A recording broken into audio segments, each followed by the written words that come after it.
अंततः दशानन रावण का इस युग का आवागमन समाप्त हो गया। वो तो होने ही वाला था देवर्षि, किंतु रावण के माध्यम से समस्त लोकवासियों को ये ज्ञान दिया गया है कि अटूट शक्ति प्राप्त करने के उपरांत भी यदि उस शक्ति का मर्यादित उपयोग और प्रयोग न किया जाए तो प्राणी का रावण के समान अधोपतन हो जाता है। प्रणाम भ्राताश्री। प्रणाम। तुम मेरी प्रतीक्षा कर रहे हो? हाँ भ्राताश्री, हमें विष्णु लोक जाना चाहिए। चलिए।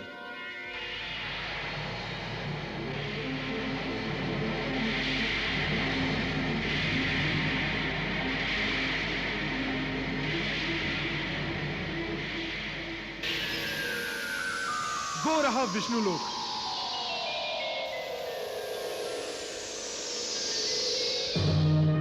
ये क्या हुआ? विष्णु लोक अदृश्य कैसे हो गया? मैं समझ गया कुंभकर्ण। हमें 3 योनि तक असुर बने रहने का श्राप था ना? हाँ भ्राताश्री। विष्णु लोक परम धाम है जहां पहुंचकर जीवन चक्र समाप्त हो जाता है, किंतु हमारी तीसरी योनि अभी शेष है।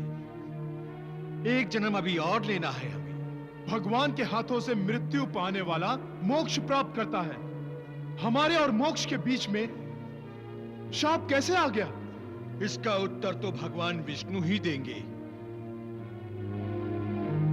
हे भक्त वत्सल, हम दोनों भाई आपके पार्षद हैं। हम पर कृपा कीजिए।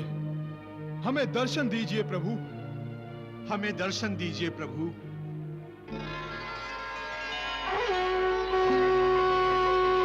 प्रणाम प्रभु।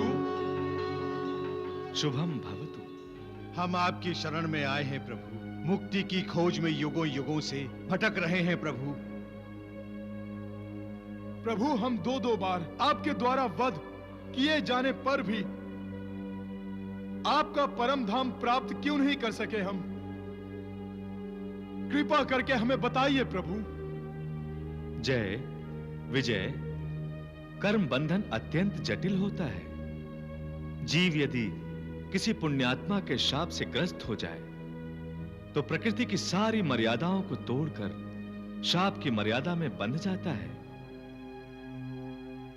तुम्हें सनक आदि पुण्यात्माओं का शाप मिल चुका है। इसी कारण मेरे हाथ से वध किए जाने पर भी तुम मुक्त नहीं हुए हो। जय विजय, बस अब एक जन्म और है। उसके पश्चात तुम दोनों शाप से मुक्त हो जाओगे और मुझ में ही समाहित हो जाओगे। प्रभु, रावण के रूप में मैंने सदा अपने आप को परमेश्वर का ही रूप समझा। भगवान शंकर की आराधना भी मैंने उसी परमेश्वरत्व को पाने के लिए की थी।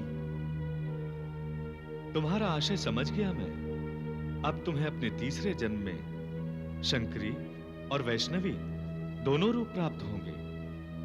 मैं कृतार्थ हुआ प्रभु। और मैं प्रभु? तुम्हें तो जय के अनुसार ही फल प्राप्त होते रहे हैं, क्योंकि तुम उसके अनुज रहे हो। अब हमें क्या करना होगा प्रभु? नए जन्म की प्रतीक्षा और साथ साथ ही इस जन्म जन्मांतर के चक्र से मुक्ति की भी प्रतीक्षा। प्रणाम प्रभु।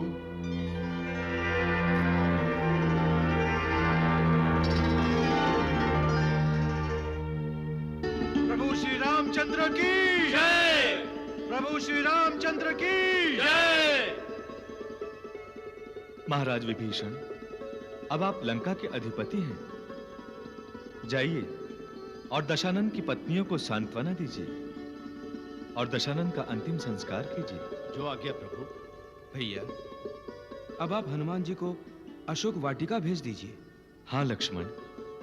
हे पवन पुत्र, महाराज विभीषण की आज्ञा लेकर आप अशोक वाटिका में जाइए। सीता को पूर्ण समाचार सुनाकर यहां ले आइए। जो आज्ञा प्रभु।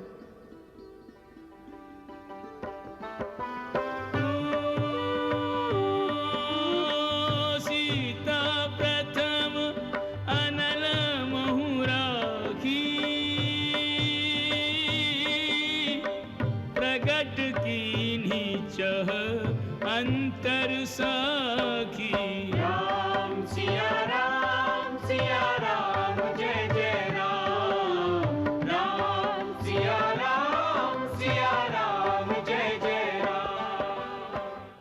नारायण नारायण। साधारण लोगों के लिए सीता की अग्नि परीक्षा हो रही है, परंतु श्री राम अपनी भार्या सीता की प्रतिमा को अग्नि प्रवेश करा के वास्तविक सीता को अग्नि से बाहर ला रहे हैं। नारायण नारायण।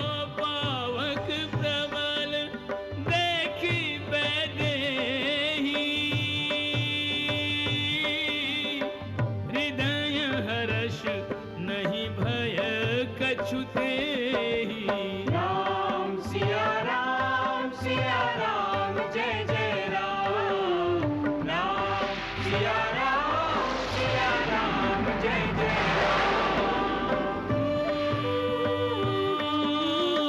जो मन बच क्रम मम उर्माही, तज रघुबीर आन गति नाही। राम सिया राम जय जय राम। राम सिया राम जय जय राम। तौ कृसानु सब कई गति जाना, मो कहु हो श्रीखंड समाना। राम सिया राम जय जय राम। राम सीता मैया की जय। सीता मैया की जय। सीता मैया की जय। सीता राम की जय। सीता राम की जय। सियावर रामचंद्र की जय। माता सीता की जय। श्री राम सियावर राम अयोध्या का राज्य अपने और अपने भाइयों के बेटों को सौंपकर स्वयं निज धाम चले गए। सियावर रामचंद्र की जय।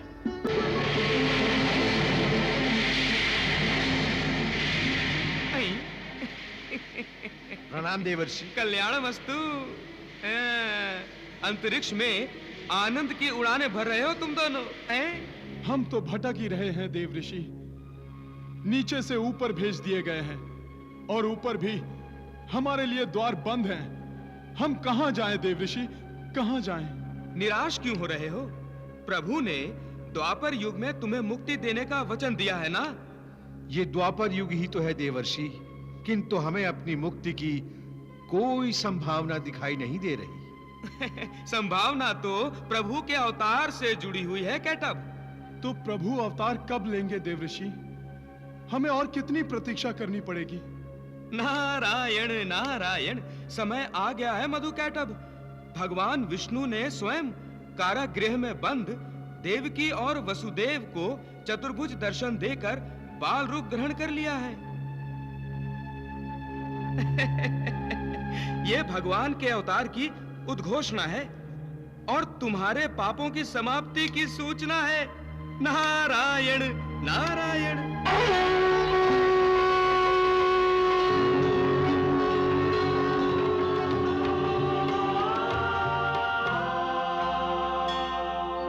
जय देव देवों के प्यारे, नमामि नारायण वासुदेवा।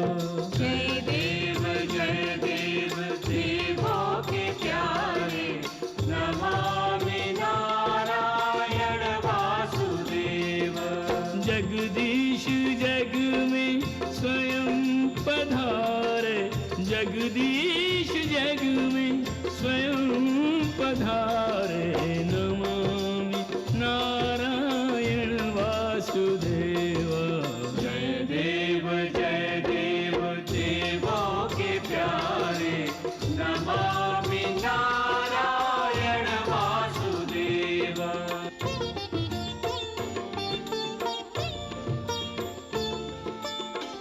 भाद्र माह अष्टमी सुखकारी, कृष्ण पक्ष रैना धियारी। वंदी ग्रह में जन्म ग्रहण कर, चमत्कार तुमने किया भारी। चमत्कार तुमने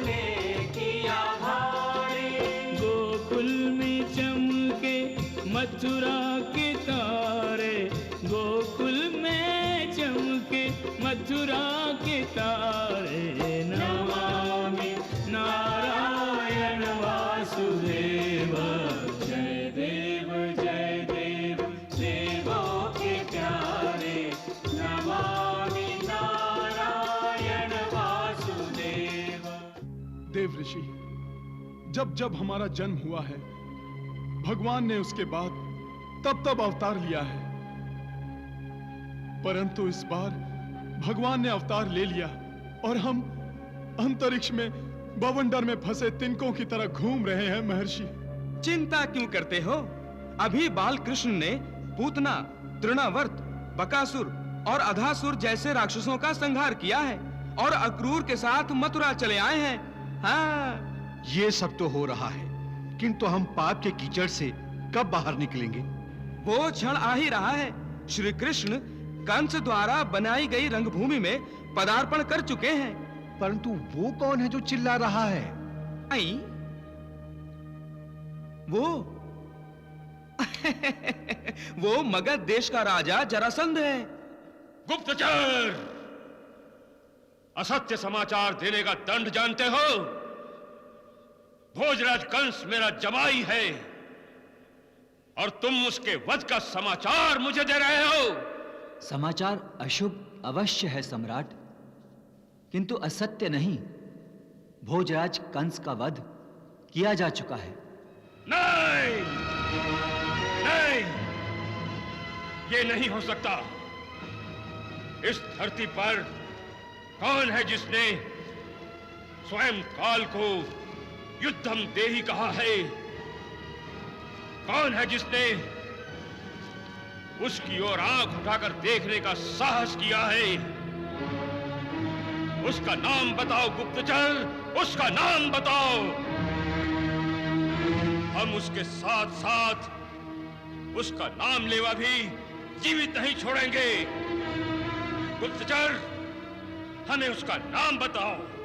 कौन है वो? कृष्ण। वो बहरूपिया। हम इसी समय मथुरा पर आक्रमण करेंगे। क्षमा कीजिए महाराज, आपका महामंत्री होने के नाते मेरा आपसे निवेदन है कि आवेश में आकर कोई भी कार्य करना बुद्धिमता नहीं है।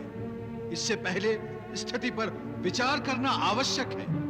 कैसा विचार महामंत्री?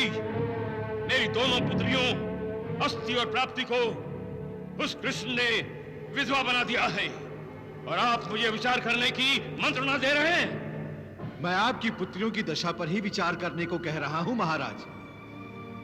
मथुरा पर आक्रमण करने से पहले यह सोच लीजिए कि आपकी दोनों पुत्रियां मथुरा में हैं और कृष्ण के अधिकार में हैं। अर्थात युद्ध में कृष्ण अस्थि और प्राप्ति को ढाल भी बना सकता है और उन दोनों का वध भी। महामंत्री, क्षमा कीजिए महाराज, आक्रमण से पूर्व अपनी पुत्रियों की सुरक्षा का प्रबंध कीजिए महाराज। पहले उन्हें मगध में ले आना अति आवश्यक है। वो कैसे आएंगी यहाँ? कौन लाएगा उन्हें? आपके सामंत राजा दमघोष और राजा बृहद शर्मा। वो दोनों तो कृष्ण के संबंधी हैं। जी हाँ, वो दोनों कृष्ण के फूफा हैं। वो कृष्ण पर दबाव भी डाल सकते हैं और उसे समझा भी सकते हैं।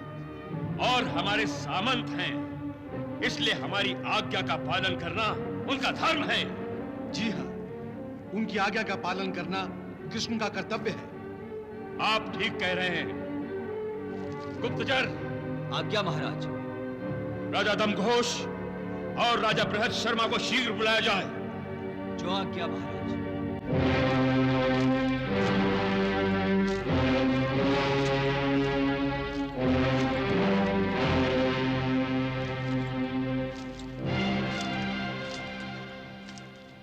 महारानी श्रुति देवा। प्रणाम स्वामी।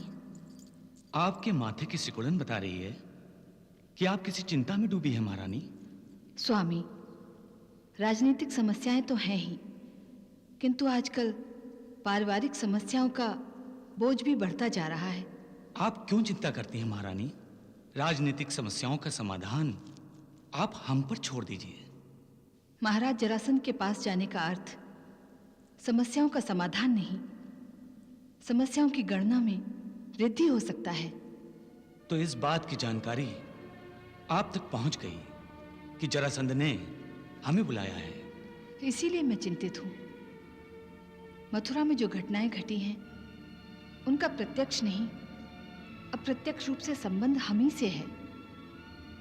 कृष्ण ने और बलराम ने जरासंध की जमाई का वध किया है और उनकी दोनों बेटियां मथुरा में हैं। जरासंध को उनकी सुरक्षा की चिंता होगी और उनकी बेटियों को विधवा बना देने वाले लोगों के प्रति द्वेष, नफरत और घृणा भी वो अवश्य ही प्रतिशोध की ज्वाला में जल रहा होगा महारानी। किंतु वो प्रतिशोध लेने के लिए अपनी दोनों बेटियों का जीवन दांव पर नहीं लगा सकता। तो क्या उसने हमें अस्थियों प्राप्ति को मथुरा से लिवा लाने के लिए बुलाया है? ऐसा ही जान पड़ता है। नहीं महारानी नहीं, हम इस झमेले में नहीं पड़ना चाहते। तो क्या आप जरासंध से शत्रुता लेंगे?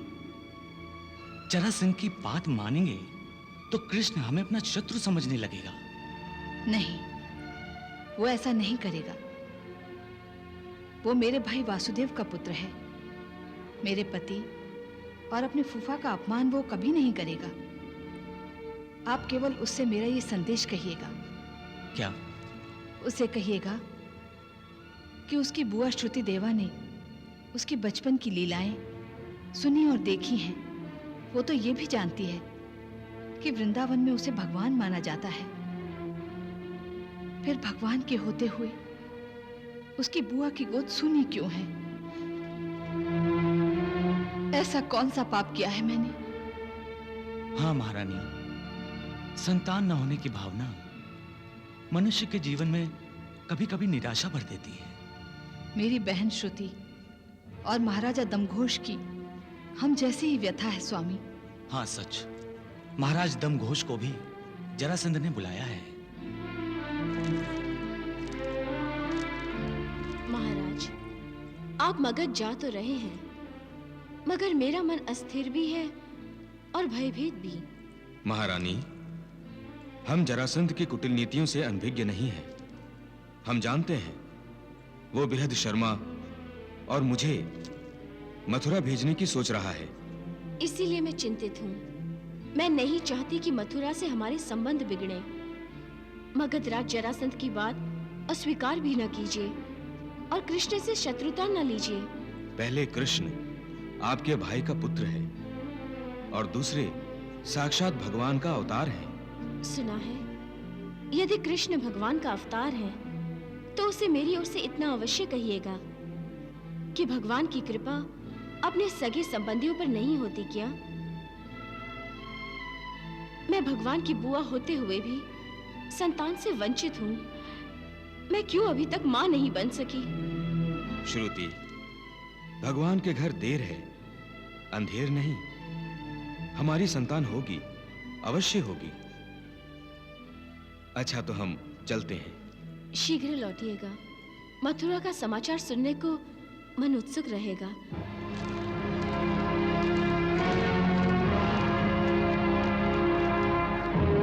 सम्राट जरासंध को दमघोष का प्रणाम। सम्राट जरासंध को वृहद शर्मा का प्रणाम। मेरे वीर सामंतों, मैंने एक विशेष कार्य के लिए आपको बुलाया है।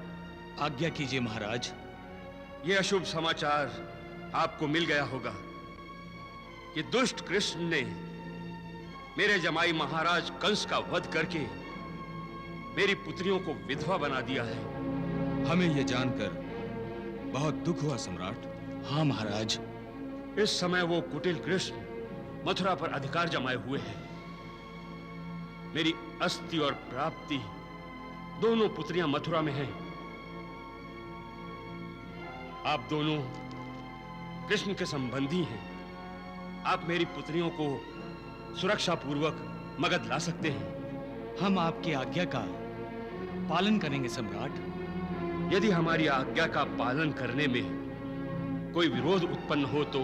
विरोध होने की संभावना ही नहीं है सम्राट। मैं जानता हूं कृष्ण ने जो भूल की है वो उसे दोहराएगा नहीं, क्योंकि वो जरासंध की शक्ति से अनभिज्ञ नहीं है। फिर भी यदि कृष्ण ने विरोध किया तो हमारी आज्ञा है कि उसे राज्यसभा में बंदी बनाकर उपस्थित किया जाए। जो आज्ञा महाराज।